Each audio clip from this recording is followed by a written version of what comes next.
Well, good morning and welcome. What a nice crowd. You certainly got quiet quickly. Kind of surprised me. Can you hear me all right? Clear to the back? Yeah, thank you.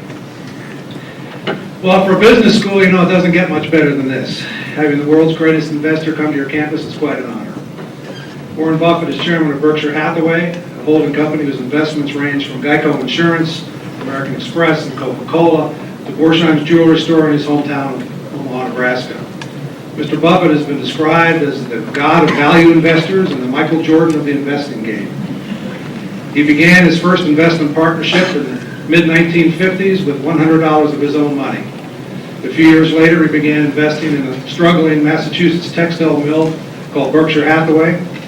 Through Berkshire, he started putting capital into other businesses, chiefly insurance, which generated cash streams for more investments, which have done very well indeed, as we all know.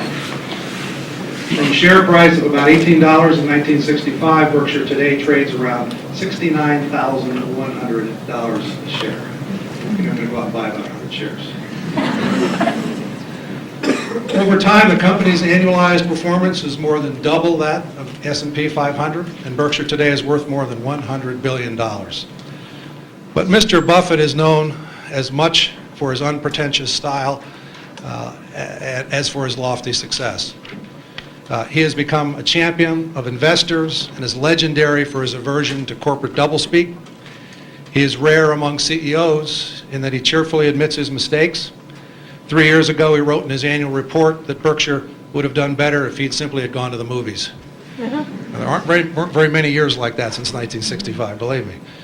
Berkshire was proudly, even defiantly absent from the dot-com hysteria of the last few years.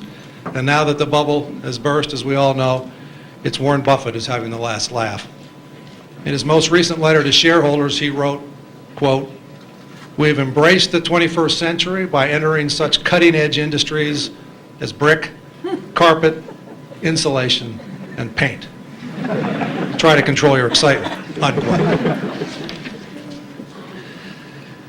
You know, and personally, from reading his letters, I mean, it's just a joy. It's a business lesson in itself. I would encourage you, whenever you get an opportunity, to take one aside and read it carefully. You'll learn a tremendous amount. His wisdom and insights are so valued that some investors buy a share of Berkshire stock just so they can hear him at his legendary annual meeting, or as he calls it, Woodstock for Capitalists. He doesn't make speaking appearances often, and we are extremely fortunate to have him with us today. Earl Leonard of Coca-Cola and our distinguished executive in residence had a lot to do with that, Earl, and we're deeply indebted to you for helping to arrange this. Thank you very much. Our format today will be primarily questions and answers. Mr. Buffett will make some brief remarks at the beginning, and then we'll move into your phase. We will have a microphone set up over here. We would like you to come around. We're videotaping, so we'd like you to use a microphone, please. So go ahead and begin to line up over there to ask your questions. So would you please give a very warm welcome to the Oracle of Omaha, Warren Buffett.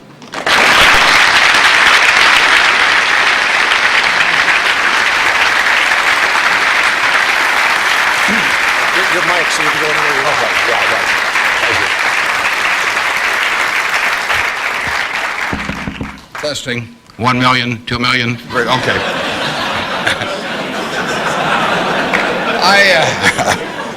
I came in from Nebraska today, and you're probably all familiar with us, mainly by our football team. We have those fellows with the big white helmets with those red ends on them. I asked one of our starters the other day, what's the N stand for? And he said, knowledge.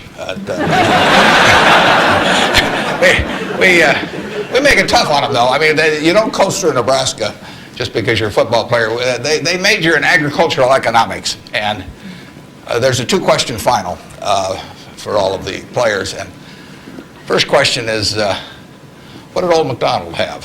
And they were giving that to one of our potential Heisman Trophy winners the other day, and he started to sweat. Finally, he brightened up. He said, farm. Professor, delighted, of course. You don't want to flunk a Heisman candidate. So he said, you're halfway home. He said, just one more question. He said, how do you spell farm? Now the guy really starts to sweat. He looks at the ceiling and he looks around. Finally, his face brightens up and he says, E-I-E-I-O. So watch for that guy this year. He'll be dynamite. I really want to talk about what's on your mind, so we're going to do a Q&A in a minute. There are a couple questions I always get asked. People always say, well, who should I go to work for when I get out? And I've got a very simple answer. We may elaborate more on this as we go along, but the real thing to do is to get going and for some institution or individual that you admire. I mean, it's crazy to take in between jobs just because they look good on your resume or because you get a little higher starting pay. I was up at Harvard a while back, and a very nice young guy picked me up at the airport, Harvard Business School attendee, and he said, look, I went to undergrad here, and then I worked for X and Y and Z, and now I've come here. And he said, I thought it would really round out my resume perfectly if I went to work now for a big management consulting firm. And I said, well, is that what you want to do? And he said, no, but he said, that's the perfect resume. And I said, well, when are you going to start doing what you like? And he said, well, I'll get to that someday. And I said, well, your plan sounds to me a lot like saving up sex for your old age. It just doesn't make a lot of sense. I told that same group, I said, go to work for whomever you admire the most. And I said, you can't get a bad result. You'll jump out of bed in the morning and you'll be having fun. And the dean called me up a couple of weeks later. He said, what'd you tell those kids? He said, they're all becoming self-employed. So you've got to temper that advice a little bit. Play one game a little bit with me for just a minute, and then we'll get to your questions. I'd like for the moment to have you have you pretend I've made you a great offer, and I've told you that you could pick any one of your classmates, and you now know each other probably pretty well after being here for a while. You'd have 24 hours to think it over, and you can pick any one of your classmates, and you get 10% of their earnings for the rest of their lives. And I ask you, what goes through your mind in determining which one of those you would pick? You can't pick the one with the richest father. That doesn't count. I mean, you've got to do this on merit. But you probably wouldn't pick the person that gets the highest grades in the class. I mean, there's nothing wrong with getting the highest grades in the class, but that isn't going to be the quality that sets apart a big winner from the rest of the pack. Think about who you would pick and why. And I think you'll find when you get through, you'll pick some individual. You've all got the ability. You wouldn't be here otherwise. And you've all got the energy. I mean, you've got, the initiative is here. The intelligence is here throughout the class. But some of you are going to be bigger winners than others. And it gets down to a bunch of qualities that, interestingly enough, are self-made. I mean, it's not how tall you are. It's not whether you can kick a football 60 yards. It's not whether you can run the 100-yard dash in 10 seconds. It's not whether you're the best-looking person in the room. It's a whole bunch of qualities that really come out of Ben Franklin or the Boy Scout code or whatever it may be. I mean, it's integrity, it's honesty, it's generosity, it's being willing to do more than your share. It's just all those qualities that are self-selected. And then if you look on the other side of the ledger, because there's always a catch to these, free gifts and genie jokes. So you also have to, and this is the fun part, you also have to sell short one of your classmates and pay 10% of what they do. So who do you think is going to do the worst in the class? This is way more fun. And think about it again. And again, it isn't the person with the lowest grades or anything of the sort. It's the person who just doesn't shape up in the character department. I mean, we look for three things when we hire people. We look for intelligence, we look for initiative or energy, and we look for integrity.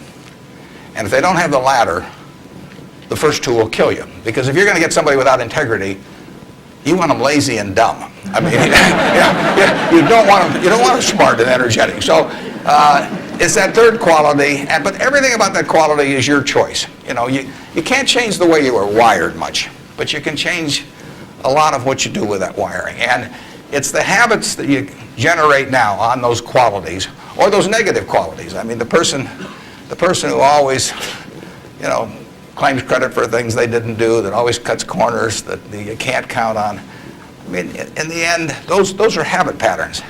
And the time to form the right habits is when you're your age. I mean, it doesn't do me much good to get golf lessons now. If I'd gotten golf lessons when I was your age, I might be a decent golfer. But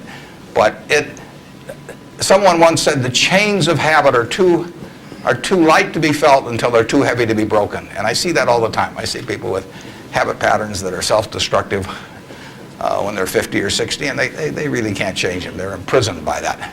But you're not imprisoned by anything. So when you write down the qualities of that person that you'd like to buy 10% of, look at that list and ask yourself, is there anything on that list I couldn't do? And the answer is there won't be.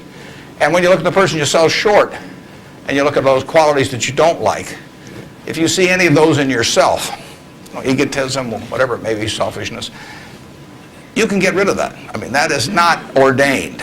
And if you follow that, and Ben Franklin did this, and my old boss Ben Graham did this at early ages in their young teens.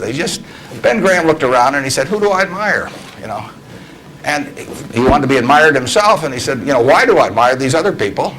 And he said, if I admire them for these reasons, maybe other people will admire me if I behave in a similar manner. And he decided what kind of a person he wanted to be. And if you follow that, at the end, you'll be the person you want to buy 10% of. I mean, that's the goal in the end. And it's something that's achievable by everybody in this room. So that's the end of the sermon. Now let's talk about what's on your mind. And you can ask anything. The only thing I won't tell you is what we're buying or selling or about. I don't even tell myself that. I mean, I write it down, and then it's like the Coca-Cola formula. There's only 2 people can get into the trust department and find out what they are, and I don't know who the 2 are. So we don't talk about what we're buying or selling, but anything else is fair game. Personal, business, anything you'd like to talk about. And actually, the tougher the questions are, the more interesting it is for me. So don't spare my feelings. I mean, just throw at my head. And with that, let's. I guess we've got a microphone. Is this the only microphone, or is there one on this? This is the only microphone Okay. right here. To ask a question, you'll need to come down to this microphone. Just stand in line, and I'll be Regis Philbin, and you can. Yes. I have an old-fashioned belief that I should expect to make money in things that I understand. And when I say understand, I don't mean understand, what the product does or anything like that. I mean understand what the economics of the business are likely to look like 10 years from now or 20 years from now. I know, in general, what the economics of, say, Wrigley chewing gum will look like 10 years from now. The internet isn't going to change the way people chew gum. It isn't going to change which gum they chew. If you own the chewing gum market in a big way, and you've got Double Mint and Spearmint and Juicy Fruit, those brands will be there 10 years from now. So I can't pinpoint exactly what the numbers are going to look like on Wrigley, but I'm not going to be way off if I try to look forward on something like that. Evaluating that company is within what I call my circle of competence. I understand what they do, I understand the economics of it, I understand the competitive aspects of the business. There can be all kinds of companies that have wonderful futures, but I don't know which ones they are. I've given talks in the past where I carry with me a 70-page, tightly printed list, and it shows 2,000 auto companies. Now, if at the start of the 20th century, you had seen what the auto was going to do to this country, the impact it would have on the lives of then your children and grandchildren and so on. It transformed the American landscape. But if those 2,000 companies, 3 basically survive, and they haven't done that well many times. So how do you pick 3 winners out of 2,000? I mean, it's not so easy to do. It's easy when you look back, but it's not so easy looking forward. So you could have been dead right on the fact that the auto industry, in fact, you probably couldn't have predicted how big an impact it would have. But you wouldn't have, if you'd bought companies across the board, you wouldn't have made any money, because the economic characteristics of that business were not easy to define. I've always said the easier thing to do is figure out who loses. And what you really should have done in 1905 or so, when you saw what was going to happen with the auto, is you should have gone short horses. There were 20 million horses in 1900, and there's about 4 million horses now. So it's easy to figure out the losers. You know, the loser is the horse. But the winner was the auto overall. But 2,000 companies just about failed. A few merged out and so on. There were 3 companies, auto companies, in the Dow Industrials in the 1920s and 30s. Studebaker, Nash Kelvinator, and Hudson Motor. Now those names are all familiar to me, and maybe some of them are familiar to you, but they're not making any cars. You know, they didn't make money, and yet at one time they were in the Dow 30. They were the aristocrats of American business, and they got creamed. So figuring out the economic characteristics of the winners in a wonderful business is not easy. In North Carolina, you know, Orville and Wilbur took off, or I guess Orville took off and Wilbur watched. I'd have been Wilbur. But if you could have seen the future of the airline business from that point forward and how that would transform things, you know, it would have blown you away. And it's excited people, incidentally, ever since. But if there had been a capitalist at Kitty Hawk, he should have shot Orville down. I mean, because it's done nothing but cost investors money. There were over 400 airplane companies in the 1920s and 30s alone. There was in Omaha. There was in Nebraska. We were the Silicon Valley, apparently, of aircraft. And they all disappeared. It's been a terrible business. At the end of 1991, if you'd added up the aggregate earnings from all airline companies with billions poured in, since Wilbur and Orville were down there, they came to less than zero. The number of passengers went up every year. You know, the importance of the industry was dramatically increased decade by decade, and nobody made any money. So figuring out the economic consequences, TV, I think there's, 20, 25 million sets a year sold in the United States. I don't think there's one of them made in the United States anymore. I mean, you'd say TV set manufacturer, what a wonderful business. I mean, everybody, nobody had a TV in 1950, or thereabouts, 45 to 50. Everybody has multiple sets now. Nobody in the United States has made any real money making the sets. They're all out of business. You know, the Magnavoxes, the RCAs, all of those companies. Radio was the equivalent of the 20. Over 500 companies making radios in the 1920s. Again, I don't think there's a U.S. radio manufacturer at the present time. But Coca-Cola, what was it, 1884 at Jacobs Pharmacy or whatever, the fellow comes up with something. A lot of copiers over the years. But now you've got a company that is selling roughly 1.1 billion 8-ounce servings of its product, not all Coke, Sprite, and some others, daily throughout the world 117 years later. So understanding the economic characteristics of a business is different than predicting the fact that an industry is going to do wonderfully. And so when I look at the internet businesses, or I look at tech businesses, I say this is a marvelous thing, and I love to play around on the computer, and I order my books from Amazon and all kinds of things, but I don't know who's going to win. And unless I know who's going to win, I'm not interested in investing. I'll just play around on the computer. And defining your circle of competence is the most important aspect of investing. It's not how important, how large your circle is. You don't have to be an expert on everything. But knowing where the perimeter of that circle of what you know and what you don't know is, and staying inside of it, is all important. Tom Watson Sr., who started IBM, said in his book, he said, I'm no genius, he said, but I'm smart in spots, and I stay around those spots. And that is the key. So if I understand a few things, and I stick in that arena, I'll do okay. And if I don't understand something, but I get all excited about it because my neighbors are talking about it, and the stocks are going up and everything, I start fooling around someplace else, eventually I'll get creamed, and I should. So now let's go over here. Hello, Mr. Buffett. I got 2 short questions. One is, how do you find intrinsic value in a company? Well, intrinsic value is what is the number that if you were all-knowing about the future and could predict all the cash that a business would give you between now and Judgment Day, discounted at the proper discount rate, that number is what the intrinsic value of a business is. In other words, the only reason for making an investment and laying out money now is to get more money later on, right? That's what investing is all about. Now, when you look at a stock, when you look at a bond, assuming it's the United States government bond, it's very easy to tell how much you're going to get back. It says it right on the bond. It says when you get the interest payments, it says when you get the principal. So it's very easy to figure out the value of a bond. It can change tomorrow if interest rates change, but the cash flows are printed on the bond. The cash flows aren't printed on a stock certificate. That's the job of the analyst, is to print out, change that stock certificate, which represents an interest in the business, and change that into a bond and say, this is what I think it's going to pay out in the future.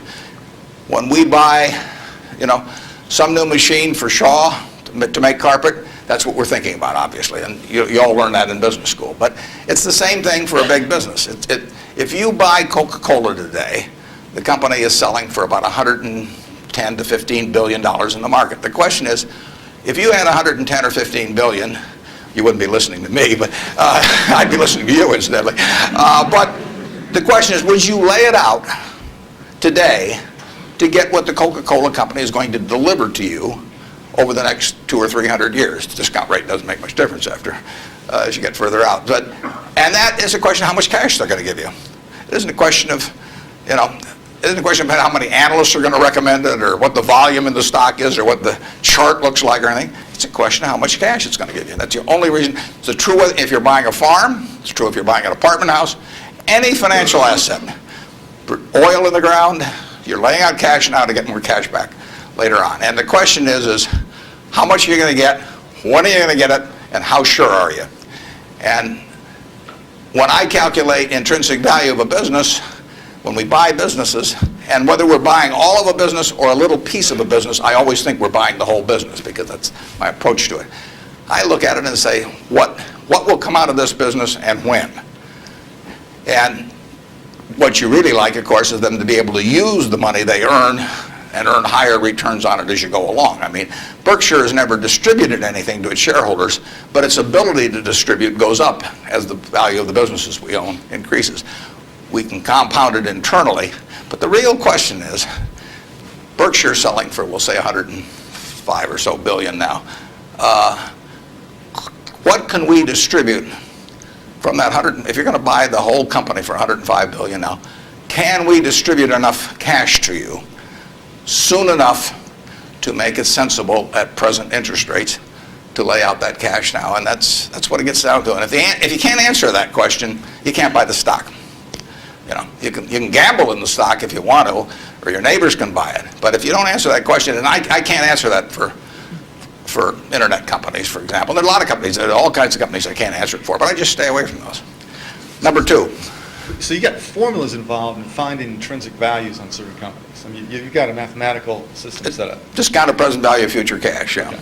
Second short question is, why haven't you written down your set of formulas or your strategies in written form so you can share it with everyone else? Well, I think I actually have written about that.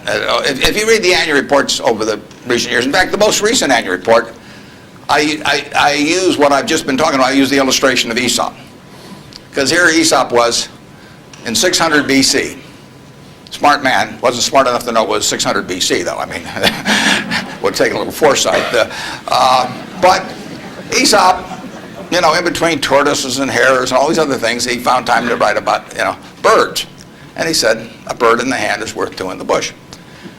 Now, that isn't quite complete, because the question is, how sure are you that there are two in the bush? And how long do you have to wait to get them out? Now, he probably knew that, but he just didn't have time because he had all these other proverbs to write and had to get on with it. But he was halfway there in 600 BC. That's all there is to investing, is how many birds are in the bush, when are you going to get them out, and how sure are you? Now, if interest rates are 15%, roughly, you've got to get two birds out of the bush in 5 years to equal the bird in the hand. But if interest rates are 3%, and you can get two birds out in 20 years, it still makes sense to give up the bird in the hand, because it all gets back to discounting against an interest rate. Problem is, often you don't know, not only how many birds are in the bush, but in the case of the internet companies, there weren't any birds in the bush. But they still take the bird that you give them if in the hand. But I actually have written about this sort of thing, and stealing heavily from Aesop, who wrote it some 2,600 years ago, but I've been behind on my reading. Yeah. Good morning. I know you're famed for your success, but I was curious if there were any particular moments in your life that, or mistakes or failures that you've made that were particularly memorable, what you may have learned from them, and if you had any particular advice for the students here in dealing with discouraging circumstances. Yeah, I've made a lot of mistakes. Biggest mistake, well, not the biggest, necessarily the biggest, but buying Berkshire Hathaway itself was a mistake, because Berkshire was a lousy textile business, and I bought it very cheap.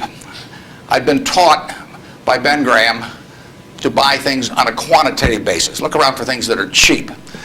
And that I was taught that, we'll say in 1949 or 50. It made a big impression on me. So I went around looking for what I call used cigar butts of stocks. And the cigar butt approach to buying stocks is that you walk down the street and you're looking around for cigar butts, and you find this on the street, this terrible looking, soggy, ugly looking cigar, one puff left in it. But you pick it up and you get your one puff. Disgusting, you throw it away, but it's free. I mean, it's cheap. And then you look around for another soggy, one puff cigarette. Well, that's what I did for years. It's a mistake. Although you can make money doing it, but you can't make it with big money. It's so much easier just to buy wonderful businesses. So now I would rather buy a wonderful business at a fair price than a fair business at a wonderful price. But in those days, I was buying cheap stocks. And Berkshire was selling below its working capital per share. You got the plants for nothing, you got the machinery for nothing, you got the inventory and receivables at a discount. It was cheap. So I bought it. And 20 years later, I was still running a lousy business, and that money did not compound. You really want to be in a wonderful business, because the time is the friend of the wonderful business. You keep compounding, it keeps doing more business, and you keep making more money. Time is the enemy of the lousy business. I could have sold Berkshire, or perhaps liquidated it, and made a quick little profit, one puff. But staying with those kind of businesses is a big mistake. So you might say I learned something out of that mistake, and I would have been way better off taking what I did with Berkshire is I kept buying better businesses. I started the insurance business, See's Candy, the Buffalo, all kinds of things. I would have been way better doing that with a brand new little entity that I'd set up rather than using Berkshire as the platform. Now I've had a lot of fun out of it. I mean, everything in life seems to turn out for the better, so I don't have any complaints about that, but it was a dumb thing to do. I went into U.S. Air. I bought a preferred stock in 1989. As soon as my check cleared, the company went into the red and never got out. I mean, it was really dumb. I mean, I've got an 800 number I call now whenever I think about buying an airline stock. I call them up any hour that, fortunately, I can call them at 3 in the morning, and I just dial and I say, my name's Warren, I'm an aeroholic, and I'm thinking about buying this thing, and then they talk me down. I mean, it takes hours sometimes, but it's worth it, believe me. If you ever think about that buying an airline stock, call me and I'll give you the 800 number, because you don't want to do it. But we got lucky in terms of how we eventually came out on it, but it was a dumb decision, all mine. And I've done biggest in terms of opportunity cost and eventual costs. I bought half interest in a Sinclair filling station when I was about 20 with a guy I was in the National Guard with, and I had about $10,000 then, and I put $2,000 in, and I lost it all. So that was 20%, and that means that the opportunity cost is now $6 billion of that filling station, which is a big price to pay for, getting to wipe a few windows and a few windshields and things like that. So actually, I like it when Berkshire goes down, because it reduced the cost of that mistake on an opportunity cost. But the biggest mistakes we've made by far, biggest mistakes I've made by far are mistakes of omission and not commission. I mean, it's the things I knew enough to do, they were within my circle of competence, and I was sucking my thumb. And that is really, those are the ones that hurt. They don't show up anyplace. I probably cost Berkshire at least $5 billion, for example, by sucking my thumb 20 years ago or close to it when Fannie Mae was having some troubles. And we could have bought the whole company for practically nothing. And I don't worry about that if it's Microsoft because I don't know it. Microsoft isn't in my circle of competence. And so I don't have any reason to think I'm entitled to make money out of Microsoft or out of cocoa beans or whatever. But I did know enough to understand Fannie Mae, and I blew it. And that never shows up under conventional accounting. But I know the cost of it. I know. I passed it up. And those are the big, big mistakes. And I've had plenty of them.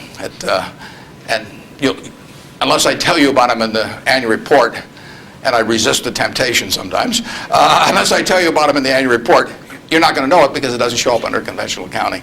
But omission is way bigger than commission. There's big opportunities in life have to be seized. We don't do very many things, but when we get the chance to do something that's right and big, we've got to do it. And even to do it in a small scale is just as big a mistake almost as not doing it at all. I mean, you've really got to grab them when they come, because you're not going to get 500 great opportunities. You would be better off if when you got out of school here, you got a punch card with 20 punches on it, and every financial decision you made, you used up a punch.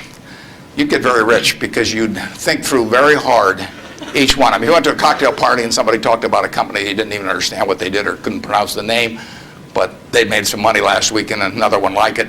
You wouldn't buy it if you only had 20 punches on that card. There's a temptation to dabble, particularly during bull markets. In stocks, it's so easy. It's easier now than ever because you can do it online.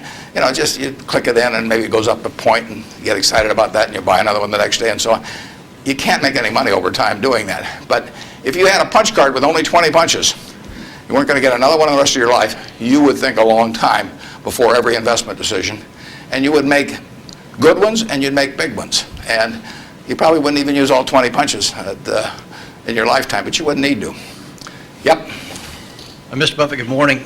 In your comments about making mistakes and errors like that, can you talk a little bit about your sell discipline when you're in a position and you feel like it's no longer good? What criteria to use when you just finally abandon it?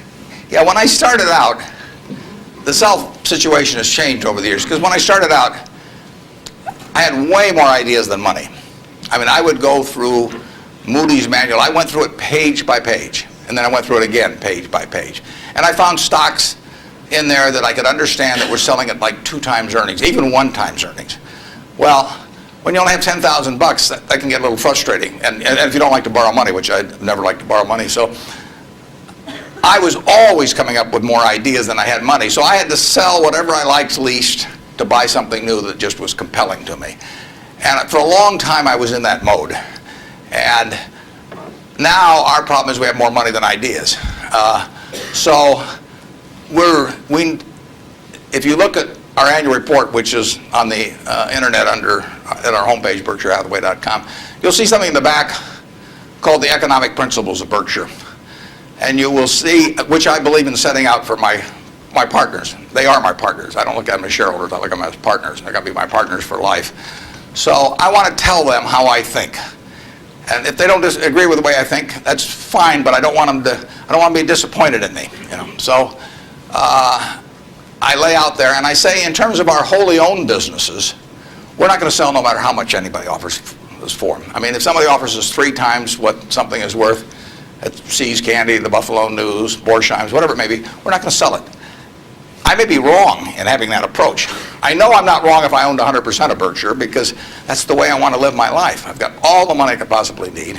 It just amounts to a change in the newspaper story on my obituary and the amount of money that the foundation has. And to break off relationships with people I like and people that have joined me because they think it's a permanent home, to do that simply because somebody waves a big check at me would be like selling one of my children because somebody waved a big check. So I won't do that. And I want to tell my partners I won't do it so that they're not disappointed in me. More and more with certain stocks, we've got that approach. Now, if we were chronically short of funds and had all kinds of opportunities coming, we might have a somewhat different approach. But our inclination is not to sell things unless we get really discouraged perhaps with the management, or we think the economic characteristics of the business change in a big way. I mean, and that happens.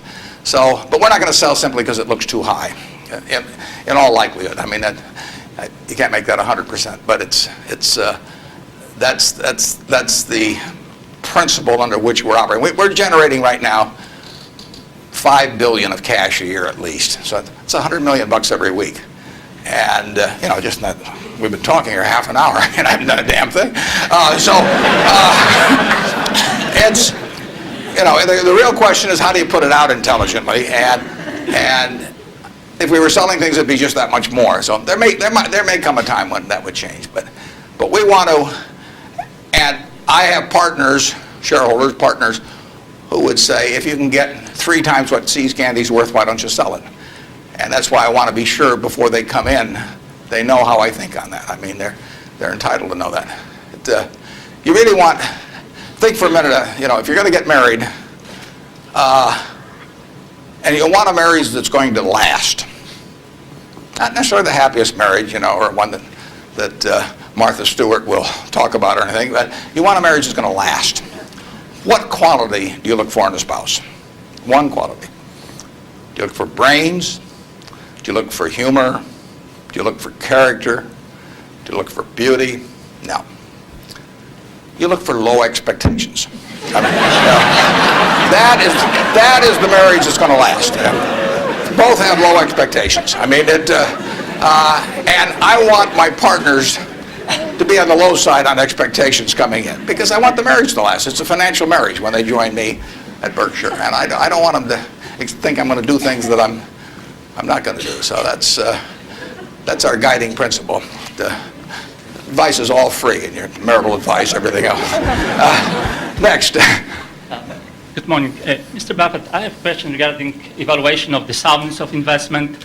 In recent years, it appears that the use of tax sheltering in corporation is increasing, and such, reputable companies like UPS and others are involved in court battles over shelters with IRS.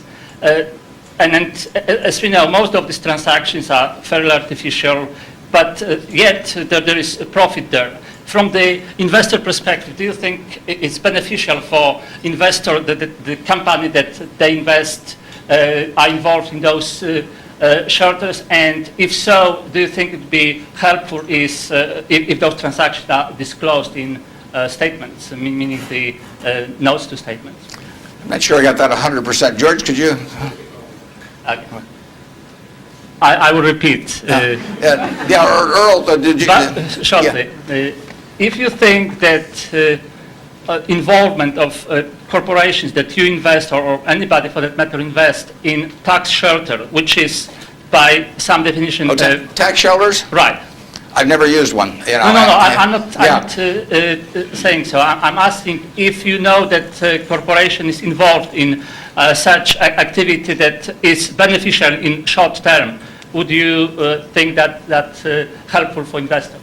Well, there are perfectly legal ways to shelter taxes. I mean, we did and still do, but we were one of the earliest ones to go in for low-income tax housing credits. In fact, I met with first President Bush about that one, and that benefits us to a mild degree. It's not a big element of Berkshire. I mean, it's peanuts in terms of Berkshire's overall value, but it is a congressionally ordained tax benefit. I wouldn't call it exactly a shelter. It's a tax benefit that Congress has decided they're willing to offer businesses, and because they think it's the best way to generate low-income housing. So we participate in something, but it's not a big factor in what we do. And but there's nothing wrong with that. And then if you get into tax evasion, I mean, that's a whole different game. At that point, they ought to go to jail.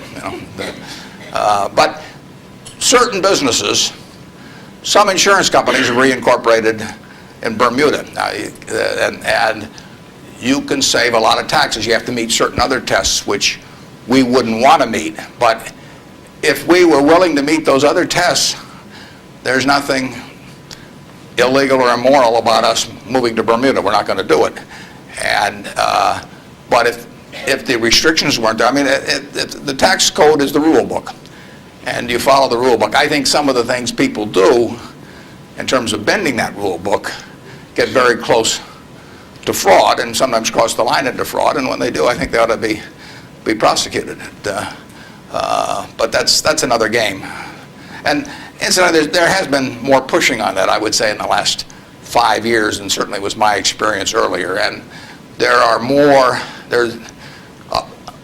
I think now it's diminished in the last year or two, but a couple years ago there was some very aggressive marketing by some of the auditing firms, and of these, even with percentage shares of the gain to be paid to the auditors. I think that those things got fairly dubious, and particularly when they shopped for legal opinions, so that if you got caught doing these things, you can say, well, I was relying on this legal opinion, and therefore I shouldn't go to jail, but just pay the back taxes. So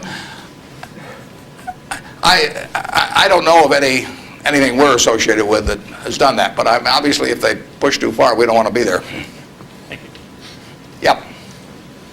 I was curious, with the large number of people you now have with tremendous amounts of wealth, what do you think of the current state of philanthropy? Well, I'll be out this week. Actually, I'm going to a Coca-Cola meeting, and I'm flying out to Seattle and talking to the United Way group out there. Seattle United Way raises more per capita, I believe, than any United Way in the country. And Bill Gates will be there. We're talking jointly. His mother was very active in United Way. But Bill is going to give away over $1 billion a year. And a lot more later on, but right now $1 billion. And it's very interesting. I mean, he is very rational about it, and he's very informed. In fact, he got somebody, I think his primary advisor in the medical field is a fellow who was with the CDC in Atlanta. And Bill reads 15 books a month on this. I mean, he can just absorb it. I wouldn't be able to get it that fast. But he just says with $1 billion, he wants to save as many lives per year as he can. So that's his objective. It's just as much a metric of his foundation as some other metric, return on capital, might be for a business. And he says, I'm going to spend $1 billion a year. How many lives can be saved for that? So he's gotten very heavily into vaccines and AIDS in Africa, a number of things. It's very rational. I personally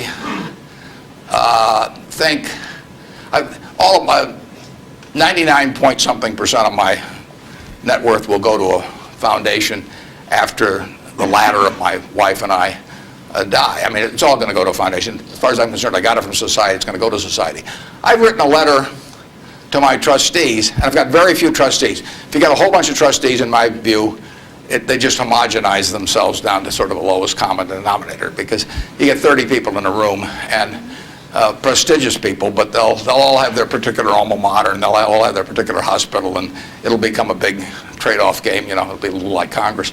So I have very few people, and I don't give them anything specific, because I tell them their judgment above ground will be better than my instructions from 6 feet underground. So I don't like to think that, but it's true. So I tell them, look, the society are the ones that don't have a natural funding constituency or are just damned intractable and very difficult to solve. So I tell them I am not going to haunt them at all if they spend big money on some terribly important problem and they fail, because they're taking on tough problems. When I buy businesses, I'm buying easy businesses. But the reason that big problems of society are big problems is that they're damn tough to solve. So they're swinging at bad pitches. I'm swinging at easy pitches in business, but they have to swing at bad pitches. But I tell them I want them to try and do it. And if they fail, it doesn't bother me at all. I tell them if they give $1 million here and $1 million there and $1 million there, they're not going to sleep, because I'm going to be haunting them. I'm going to come back every night. I do not want the eyedropper approach used to philanthropy. But I want them to use their judgment to look at important problems that do not have a natural funding constituency. If the government's going to fund it, fine. They should be funding important problems, but we won't need to do it. The role of private philanthropy, in my opinion, is to fund things that don't have the natural constituency, and that's what Bill's doing. There aren't a bunch of people around that you can make an emotional appeal to make vaccines available to millions and millions of kids around the world. It doesn't tug at anybody's heartstrings. You can't name buildings after them. It just isn't the sort of thing that you can raise money for on an emotional basis. And there's nothing wrong with raising money on an emotional basis. But that is a problem that won't get solved by a funding constituency that's responding to that.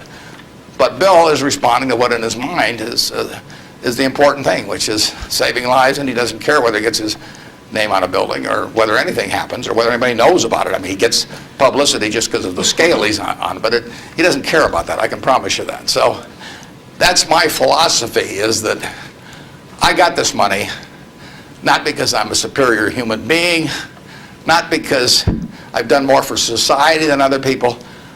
I was wired the right way to be dropped into the United States at this particular time. I mean, it's a huge capitalistic society, and I'm wired, no credit to me, but I just born that way, so that I'm better at asset allocation than other people to some degree.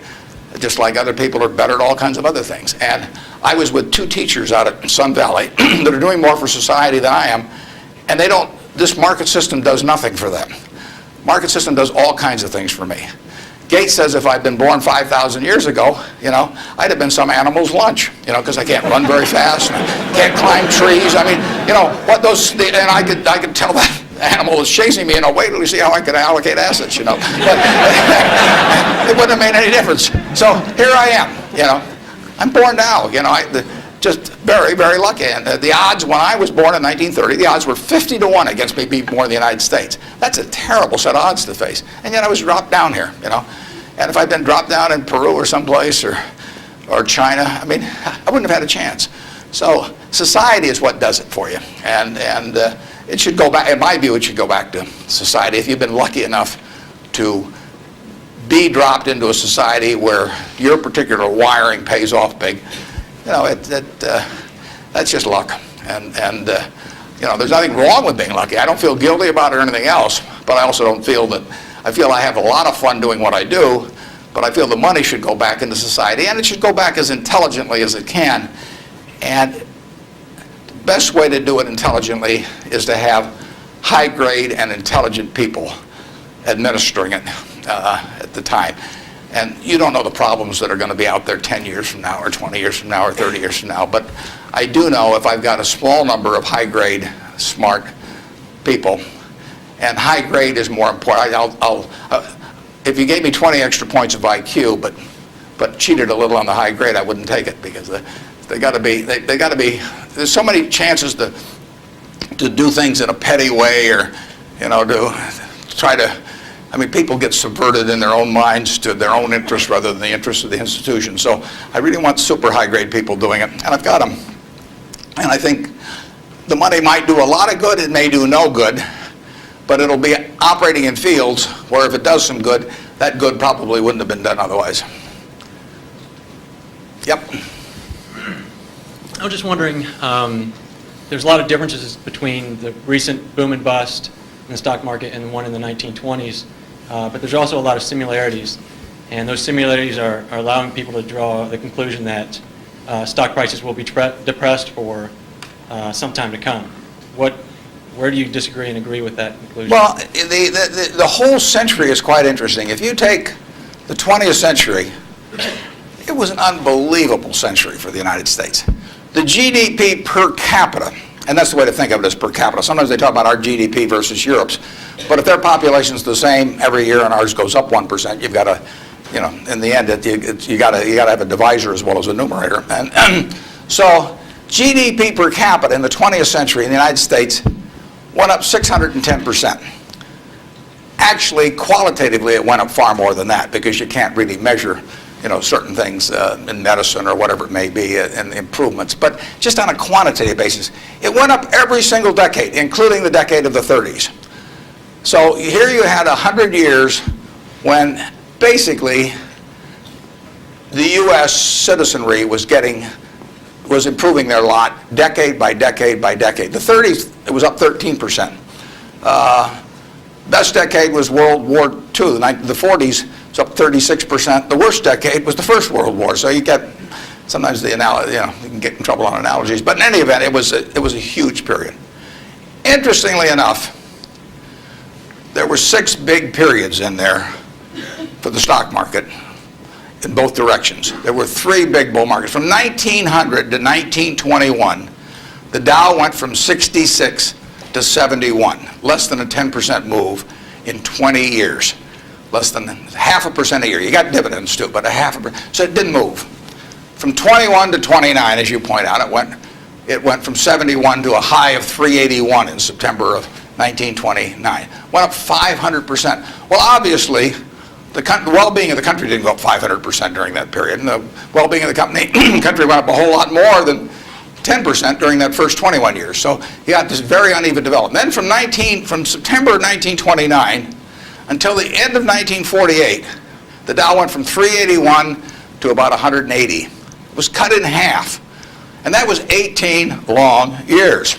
And yet the per capita GDP was moving right up during this whole period. So the economy was doing fine. From 48 to 65, the Dow went again from about 180 up to close to 1,000. Again, 5 for 1, which was far outstripping it. From 65 to 81, the Dow went down, literally. Well, again, per capita GDP. And then we've had this last period where it's gone up terrifically. If you take the whole 100 years, it went up 180 for 1. Every $1,000 became 180,000. But 43 and 3/4 years were those 3 big, huge bull markets, and 56 and 1/4 years were periods of stagnation. All in an economy that was doing fine, year after year after year. 56 and 1/4 years, net, the Dow was down a couple hundred points during that period, and the other 43 and 3/4 years made up the rest of this move from 66 to 11,000 some on the Dow. So you say to yourself, how could it be that you could have a country that was doing better and better and better and better? Citizens were living, every generation was living better than the one that preceded it. But you had these huge changes, big gains a few times, long periods of stagnation. 20 years, I mean, that's a long time to do nothing. The answer is that investors behave in very human ways, which is they get very excited during bull markets and they look in the rearview mirror and they say, I made money last year, I'm going to make more money this year, so this time I'll borrow, or the neighbor says, I wasn't in last year when that neighbor was dumber than I made a lot of money, so I'm going to go in this year. So they're always looking in the rearview mirror. And when they look in the rearview mirror and they see a lot of money having been made in the last few years, they plow in and they just push and push and push on prices. And when they look in the rearview mirror and they see no money having been made, they just say this is a lousy place to be. So they don't care what's going on in the underlying business. And it's astounding, but that makes for huge opportunity, just huge opportunity. I mean, I've lived through roughly half, in an investing sense, about half that period. And I've had that long period of stagnation from 65 to 82, 17 years. I wrote an article for Forbes in 1979. I just said, how can this be? Pension funds in 1970 put 100 and some % of their new money in stock because they were wild about stocks. Then they got a lot cheaper and they put a record low in, 9% of their net new money in 1978 when stocks were way cheaper. People behave very peculiarly in terms of the reactions because they're human beings and they get excited when others get excited, they get greedy when others get greedy, they get fearful when others get fearful, and they'll continue to do so. And you will see things you won't believe in your lifetime and securities markets. And the country will do very well over time, but you will see these huge waves. And if you can stay objective throughout that, if you can detach yourself temperamentally from the crowd, you get very rich. And you won't have to be very bright. I mean, I'm sure you are, but you want, it doesn't take brains. It takes temperament. It takes the ability to sit there and look at something. When I started out in 1950, I would go through and find things at 2 times earnings, and they were perfectly decent businesses, and people wanted jobs at those companies, and everybody knew they were going to be around, and they wouldn't buy them at 2 times earnings, and that's when interest rates were 2.5%. I started selling securities when I was 21, and a Kansas City life insurance company happened to be a fairly prominent company in Omaha, and the policies they sold you, if you were buying life insurance from them, had a built-in assumption of 2% interest. The stock of Kansas City Life was selling at less than 3 times earnings. You were getting 35% if you bought the stock. No question about the soundness of the company. I went to the local agent. I figured, hell, I ought to be able to sell him a few shares of stock. I mean, the guy ought to understand it. He's got his whole life invested in this company. I went to the local agent who'd been with him for 20 years. And his name was Moose. And I said, Mr. Moose, I said, you know, you're selling these policies with 2%. You may even have a few on members of your own family, and you can buy into this company whose paycheck you depend on every month, and whose future your beneficiaries of these life policies depend on, and who you're selling them, you know, a 2% investment on, and you can get 35% on your money. And he said, you know, stocks aren't any good. And I couldn't sell you know, I was a lousy salesman. I mean, well, you have to start with that. But it just blew me away. It blew me away. I thought, sometimes I used to wonder if I was nuts, you know. But those things, the same thing happened. I mean, in 1964, the Dow closed at 864. At the end of 1981, 17 years later, it closed at 865. It moved 1 point in 17 years. Now, that's not a big move. And that, you can't believe how discouraged people were during that period. But, you know, people were living better. So things can go on a long time that don't make sense. But they do come to an end. I mean, the internet thing, I mean, you had these companies selling for many billions of dollars that had practically no prospects of making any money. That's a bubble. But Herb Stein one time said, anything that can't go on forever will end. Now that seems pretty, but think about that. And particularly think about it next time you're trying to do something just because the stock's gone up a whole lot, you know, and your neighbor's made money or something. You've got to be, you just have to sit and think objectively and think about, would I buy this whole business? If it's an internet company, it's got 100 million shares out and selling at 100, that's $10 billion. Is it worth $10 billion? If it's worth $10 billion, it's got to be able to give you, you know, 700 or 800 million next year. And if it doesn't give you 700 or 800 million next year, it has to give you maybe 10% more than that the year after and continue to. There aren't a lot of businesses that can do that. And people just go crazy. And of course, it's fun. I mean, it's, you know, it's like that sign they put in brokerage offices that says, avoid hangovers, stay drunk. You know, I mean, it's just so much fun to keep playing. But you got to do sensible things to get good results. Yeah. Next. Well, we got 3 people standing there, so let's do the 3 that are standing there. Okay. Good morning, sir. Hi. Hi. I was wondering what your opinion is of the Federal Reserve and their actions taken recently. Do you feel they've done enough to boost the economy? Yeah, well, I'm a fan of Alan Greenspan's over time. I've known him for a long, long time. We were on a board together at Cap Cities, and Alan is a very, very smart guy. He is motivated, in my opinion, entirely by what is good for the United States, the people of the United States. And so you couldn't have a better person in there. And the problem he may have is that because his tenure in office has been associated with this incredible bull market, that even though he wouldn't have claimed credit for it, that people might associate it because of the importance of the Fed generally. They might associate with him, so they may, if things don't work out so well, they may blame him as well. But I think his policy has generally been very good. You have to understand one thing about the Fed is that it's not as powerful as the mystique would make it. Its brake is better than its gas pedal.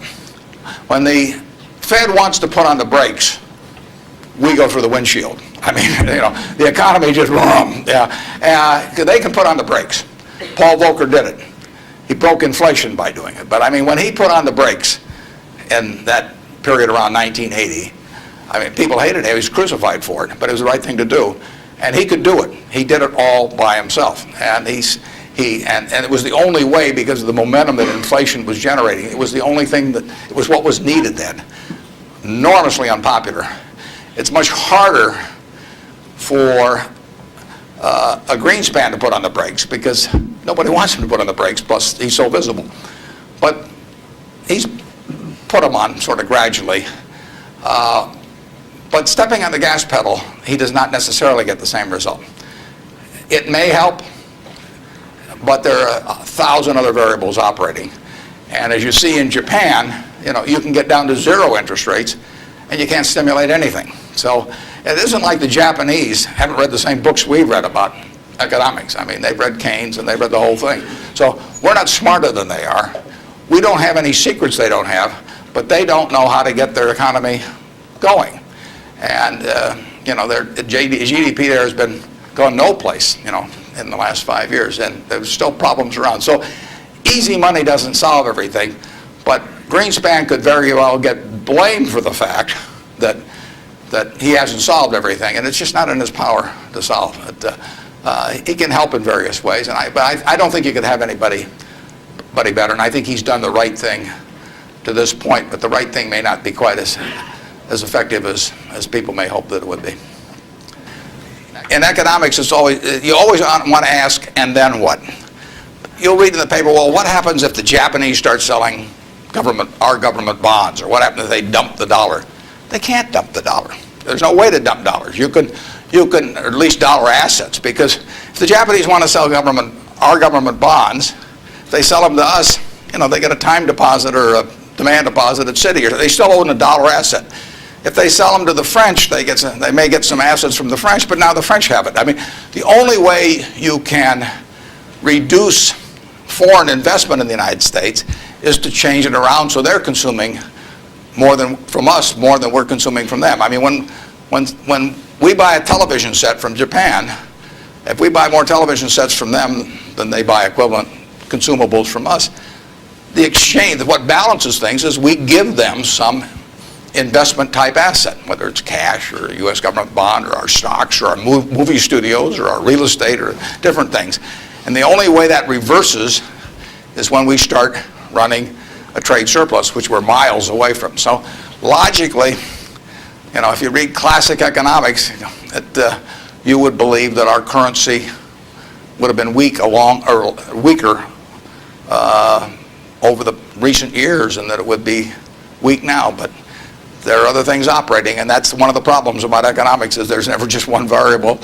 There's usually hundreds of variables, and they operate with different impact at different times. I mean, it's not like a physics formula. I mean, well, I guess it would be if you got into the Heisenberg principle or something like that.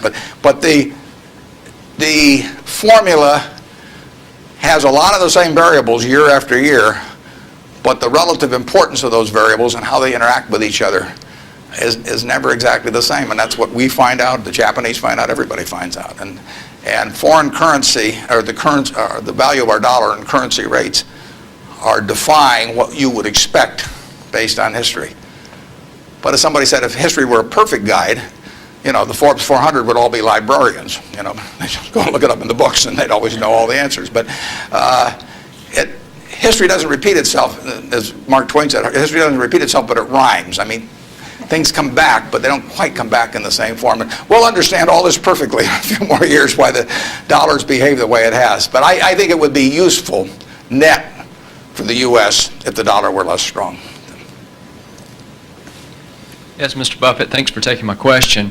My question pertains to small business, and my family's been in the truckload sector of transportation for about 50 years. And as you talked about the airline industry and all the mergers and acquisitions and things going on, and a lot of the smaller players being tossed out of the market, what do you see for people that, like in this room, for students that want to start a small business, and maybe they want to start in a business that is somewhat of a commodity type business, but as businesses, the large corporations get larger and their efficiencies increase, how can a small business compete with these people? Yeah, in many areas, small businesses have an advantage. In other businesses, scale has a huge advantage. And I mean, you don't want to be a tiny carbon steel producer. On the other hand, when mini mills came along and learned how to use scrap more effectively than the older methods of making steel, they actually had an advantage. So scale is a huge advantage in some businesses. It's, the largest airlines haven't won. Southwest Airlines has won, starting with, just a few planes flying down there between Houston and Dallas, and they have become bigger, but their ambition hasn't been to be the biggest. And they probably buy their fuel just as cheap as United, and they probably bought it, when they're a lot smaller. Walmart is a classic example. I mean, who would have thought 25 years ago, 30 years ago?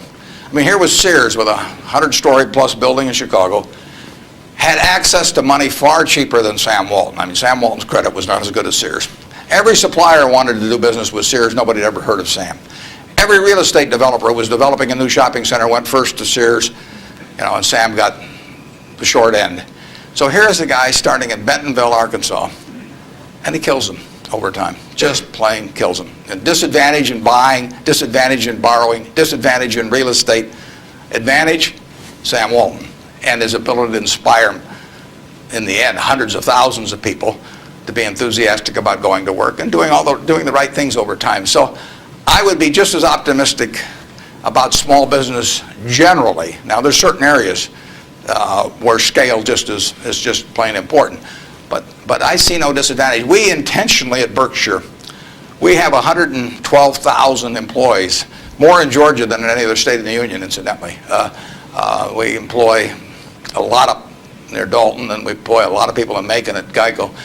And we intentionally, with our 112,000 employees, we probably have, I don't know how many business units, but lots. And we only have 13.8 people at headquarters. I'm not the 0.8, incidentally. I resent it when people think that. I'm a full, but we have one woman that works 4 days a week. And that's all we have at headquarters, 112,000 people, 105 billion a market cap.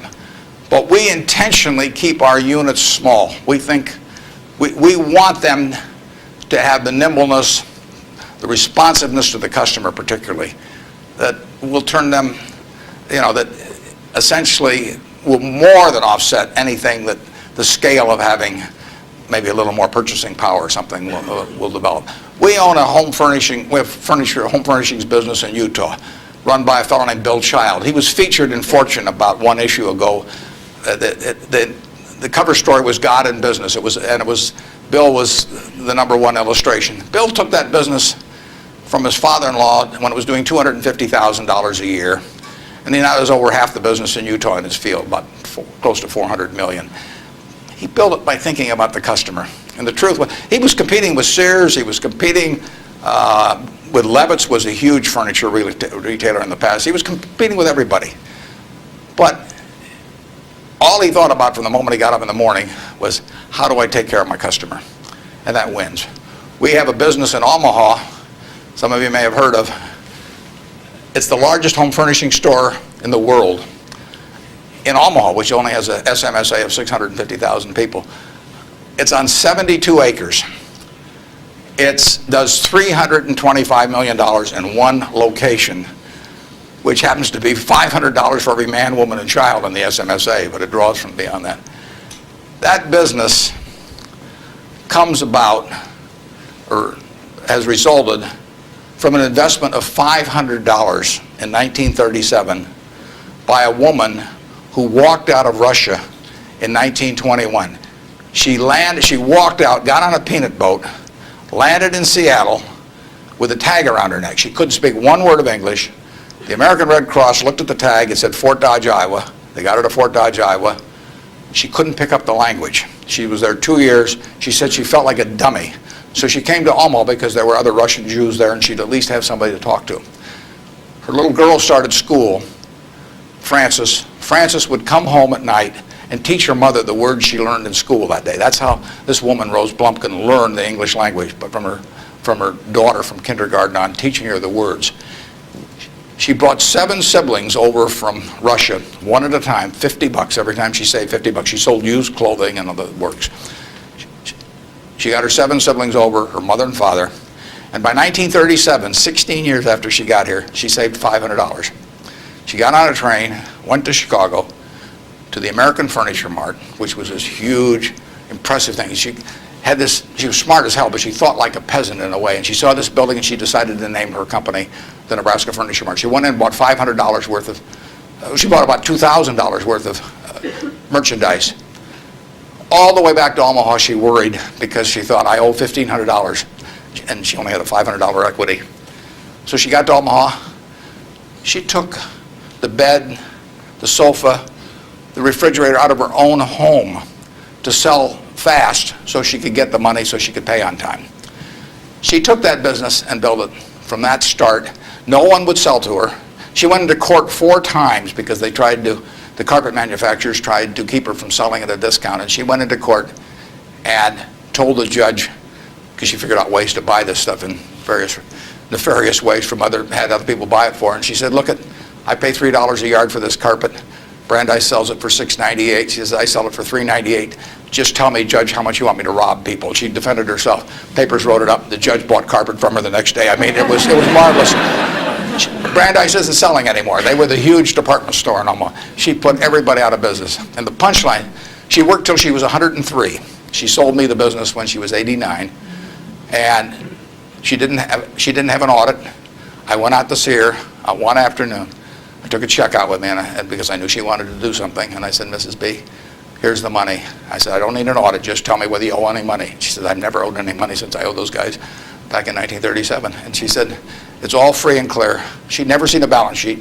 She didn't know what accounting terms meant, but she understood the nature of the business.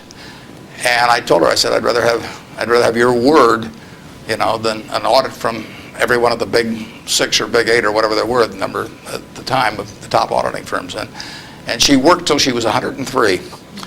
She died at 104. She had 3 siblings at her funeral. I mean, those are some genes. Her son works there now. He's 82 or 3, and the 3 sisters are all alive. But the punchline is, she couldn't read or write. This woman could not read or write. If you told her this room was 68 feet by 43, she would tell you how many square yards it was like that. She never went to school a day in her life. She would tell you how much that was at $5.98 a yard. She'd add the tax. She'd knock off something because she liked your looks. And that would be it. And that is that you can't beat that, and you can't replicate that at General Motors. You can't institutionalize that. The person who brings that kind of drive to a business and does it day after day and thinks about their customer, and that's all she did. She raised 4 kids in the process too, but you can't. It can't miss. And no, you don't have to worry if you're an entrepreneur. In most fields, there's some fields where you can't do it because there are scale aspects to it. But in most fields, you'll kill people. Bob Shaw did that with Shaw. Nobody ever heard of Shaw in carpet 30 years ago, and he's got 40% of the carpet business in the country. So it's a great field of opportunity out there, and I don't know about trucking specifically, but I wish you the best on it. And you won't be at a disadvantage in many fields if you're small, and you'll actually have an advantage. George, thank you.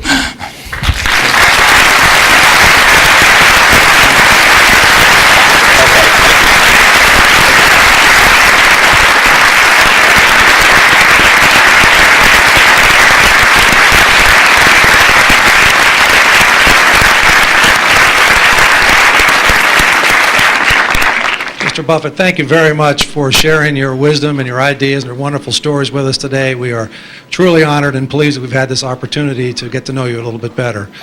I'd like to thank a couple people before we conclude for helping with the logistics. Associate Dean Bob Gatewood, our Director of Alumni Relations, Marie Garrison. Thank both of you. David Dodson, our Director of Communications. There was a lot of work and effort went into this, and I thank all of you for all that you've done. And Earl, again, thank you for helping make this possible. Mr. Buffett, we have a parting gift for you, but it needs to be placed into context before we show you what it is. In your most recent newsletter to your annual report to the shareholders, you discussed some of the things that you look for in making acquisitions, and one of the things you talked about was owners. You look for owners who care who they sell to, and that was important to you. I'd like to quote from your report. When a business masterpiece has been created by a lifetime or several lifetimes of unstinting care and exceptional talent, it should be important to the owner what corporation is entrusted to carry on its history. A little bit further down you say, how much better it is for the painter of a business Rembrandt to personally select its permanent home than to have a trust officer or uninterested heirs auction it off. Well, we believe that many of these words apply to you as well. You too have created a business masterpiece. You too have created a Rembrandt. What we have today is a lighthearted portrait, a lighthearted characterization that we hope captures some of the business milestones in your career, and we hope also captures some of that quick-witted humor that you demonstrated today. It was painted by a good friend of ours and a well-known artist, lives here locally, Alan Campbell. Alan is with us, and he will help unveil it today. Alan, please come down. Now, when he unveils this, please understand that you're not going to be able to see the detail of this from where you're sitting, but we would invite you to come down and walk past it as you leave today. Alan, if you're going to speak, come over to the microphone, please. Well, thank you, and Mr. Buffett, I hope you'll maintain your sense of humor, which appealed to me greatly when reading your corporate report, and this is going to be a test of that famous humor. But it's intended to be a portrait both of you and of your company and of your values. And when Marie Garrison, my girlfriend, the alumni director here, told me you were coming, and I read the comments about the Rembrandts and lying on your back and feeling like you could lie on your back and paint the ceiling every day at Berkshire, you basically opened the door with your own words. So, and just on an aside, my brother's one of your pilots for executive jet. So. The one thing that's not included is a reference to the jewelry company, so you've been spared the jewelry.